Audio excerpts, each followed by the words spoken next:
নমস্কার বন্ধুরা, আমার চ্যানেলে তোমাদের সবাইকে স্বাগতম। আজকে আমি বানাতে চলেছি কাতলা মাছের ঝোল। কাতলা মাছটিকে আগে একটু নুন দিয়ে, হলুদ দিয়ে, লঙ্কা গুঁড়ো দিয়ে ভালো করে মেখে তারপরে কড়াইতে সর্ষের তেল দিয়ে তারপরে মাছগুলো একটা একটা করে ছেড়ে দেবো। ছেড়ে দেওয়ার পরে একটু ভালো করে ভেজে নেব। ভেজে নিয়ে তারপর তুলে তারপরে আমি দিয়ে দেবো জিরা ফোড়ন দিয়ে তারপরে আলু, জিরাটাকে ভালো করে একটু নাড়িয়ে নেব।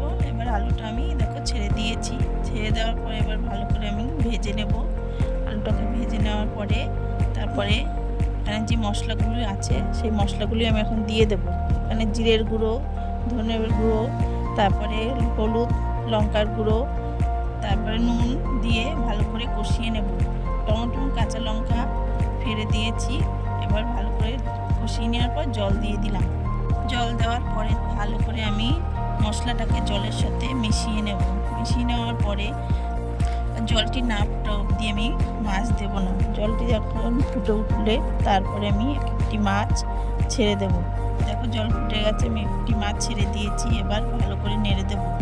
নেড়ে দেওয়ার পরে ভালো করে হয়ে গেলে এবার উপর দিয়ে আমি গরম মশলা দিয়ে দেবো, ধনেপাতা দিয়ে দেবো। দিয়ে আমি ভালো করে নাড়িয়ে চাড়িয়ে তারপরে মাছটি এখন আমার তৈরি। এখন আমি নামিয়ে নেবো, একটা পাত্রে নামিয়ে নেব।